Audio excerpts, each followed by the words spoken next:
High, hello, Namaste. Me Gayatri, queen of the house या चॅनलमध्ये तुमचं खूप खूप मनापासून स्वागत करते आहे. आज मी तुमच्याबरोबर डेली रुटीन नाही शेअर करत आहे. आज मी तुमच्याबरोबर एक रेसिपी शेअर करणार आहे.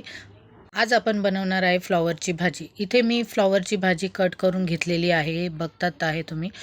पण इथे मी अशी मोठी किंवा एकदम बारीक नाही कट केली आहे. मी मीडियम साईजमध्येच कट करून घेतलेली आहे इथे. आता हे फ्लॉवर आपल्याला गरम पाण्यामध्ये एक उकळी काढून घ्यायची आहे.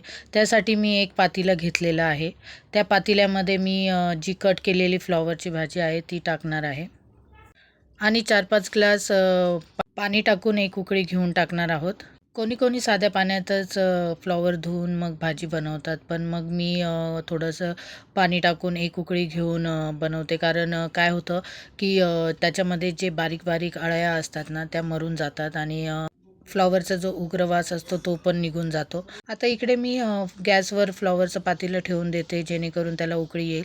तोपर्यंत मी फ्लॉवरच्या भाजीला जे जे लागतं आहे ते कट करून घेते. इथे मी 2 टोमॅटो घेतलेले आहेत, 1 कांदा, 4-5 हिरव्या मिरच्या, लसूण आणि कढीपत्ता घेतलेला आहे. इकडे आता फ्लॉवरला उकळी पण आलेली आहे. मी गॅस बंद करून फ्लॉवरचं पातेलं साईडला करून ठेवलं आहे आणि फोडणीची तयारी करायला घेतली. मी आता गॅसवर कढई ठेवली आहे.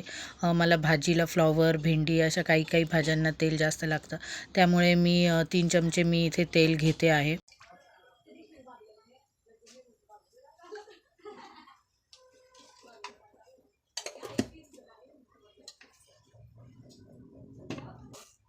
तेल चांगलं गरम झाल्यानंतर मी याच्यामध्ये 1 चमचा मोहरी टाकते.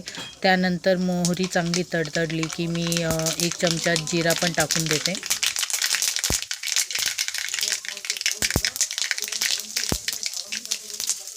जिरे मोहरी तडतडल्यानंतर मी कढीपत्ता पण टाकून देते त्याच्यामध्ये आणि नंतर लसूण आणि हिरव्या मिरच्या पण मी टाकून ते चांगले व्यवस्थित फ्राय करून घेते. चांगल्या पद्धतीने मी ते परतून घेते.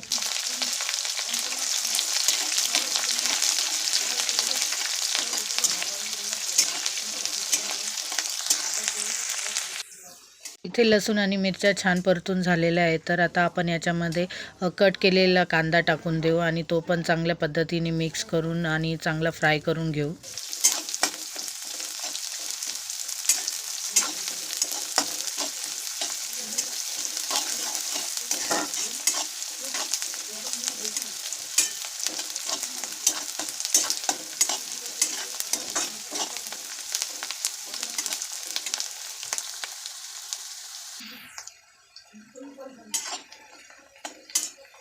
कांदा पण आपला चांगला परतून झालेला आहे आणि असा गुलाबी रंगाचा पण झाला आहे. त्यात मग आपण कट केलेले 2 टोमॅटो ते टाकून देऊ आणि ते पण चांगले व्यवस्थित फ्राय करून घेऊ. टोमॅटो फ्राय होतात तेव्हाच मी मीठ पण टाकून देते जेणेकरून ते पाणी सुटलं जातं आणि टोमॅटो असे नरम होऊन जातात.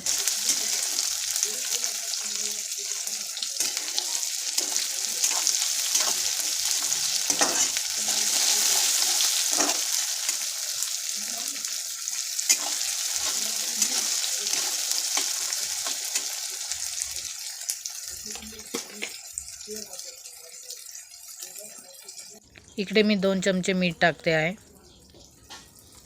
आणि चांगलं मिक्स करून ते झाकून ठेवणार आहे जेणेकरून टोमॅटो चांगले शिजल्या जातील आणि पाणी पण सुटेल त्याला.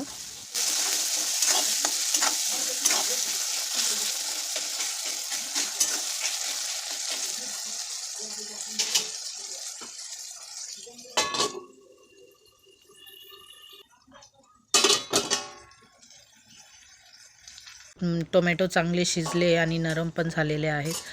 हे बघा, लगेच असे उलथणीने कुस्करल्या जात आहे. व्यवस्थित सगळे मिक्स झालेलं आहे.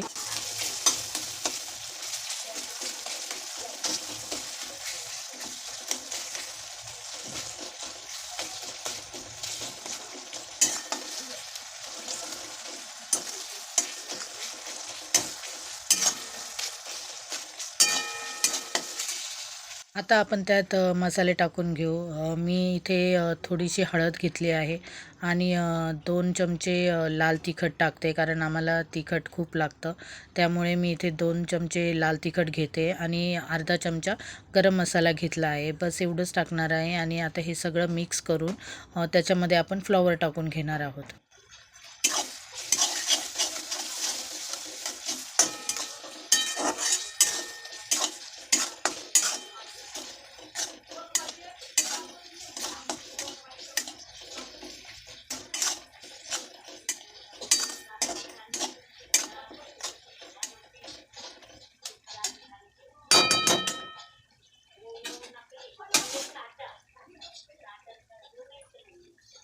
मसाले छान आपण परतून घेतलेले आहेत. आता आपण ते एक साईडला फ्लॉवर जे ठेवलेली होती ती आपण काढून घेऊ.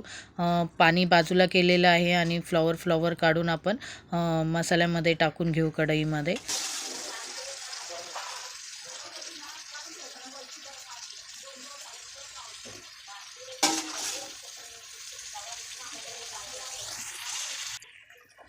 फ्लॉवर आपण सगळी काढून घेतलेली आहेत. आता फ्लॉवर चांगली मसाल्यामध्ये मिक्स करून घेऊ. छान परतवून घेऊ. आपल्याला फ्लॉवर जास्त शिजवायची नाही आहे, कारण आपण एक उकळी दिली होती, त्यामुळे ती थोडीफार अशी शिजलेली राहते. हे फक्त आता थोडी वाफवून, म्हणजे जास्त नाही पण थोडीशी फक्त वाफवून घ्यायची. वाफवून म्हणजे झाकण नाही ठेवायचे, कारण ती गाळ होऊन जाते, खूप शिजल्यासारखी होऊन जाते. आणि मला पण थोडीशी कचरटच फ्लॉवर आवडते, म्हणजे आमच्या घरात सगळ्यांनाच कचरट फ्लॉवर आवडते. तर मी नेहमीपेक्षा थोडीशी कचरटच ठेवते. जसं लोकांना लागतं की शिजलेली, तसं शिजलेली न करता मी थोडी कचरटच ठेवते. फक्त इथे आता तुम्ही थोडंसं परतवून घ्या व्यवस्थित, कारण ते उकळी दिल्यामुळे ती शिजल्या गेलेली आहे फ्लॉवर.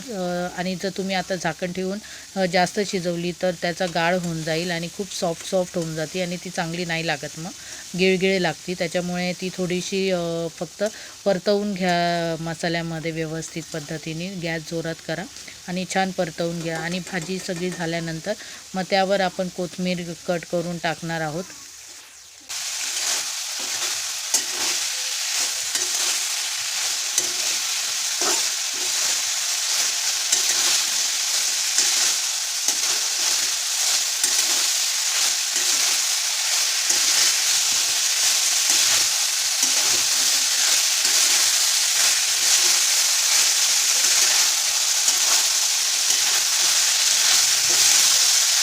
इथे आता आपली फ्लॉवरची भाजी तयार झालेली आहे. कट केलेली कोथिंबीर आता आपण फ्लॉवरवर टाकून घेऊ. या पद्धतीने जर फ्लॉवरची भाजी जर केली ना, थोड्याशा हिरव्या मिरच्या आणि थोडंसं लाल तिखट मसाला वगैरे टाकून, तरी खूप छान लागते. इथे मी आता कोथिंबीर कट करून त्याच्यावर टाकून दिली आहे आणि खूप छान. तुम्ही एकदा करून बघा, नक्की तुम्हाला आवडेल ही भाजी. अशी झणझणीत, आणि त्याच्याबरोबर तुम्ही ज्वारीची बाजरीची भाकरी वगैरे करून खाऊ शकता. खरंच खूप छान लागते. आणि थोडीशी कचरट ठेवून खाल्ली ना, किती छान लागते, अशी कुरकुरीत लागते. आणि जास्त शिजवली तर ती खूप गिळगिळ होती.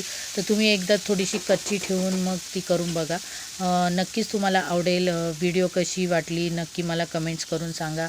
लाईक, शेअर, सबस्क्राईब नक्की करा. कमेंट्स करून तुम्ही तुमचं मत मला कळवत जा. भेटू नेक्स्ट व्हिडिओमध्ये. बाय.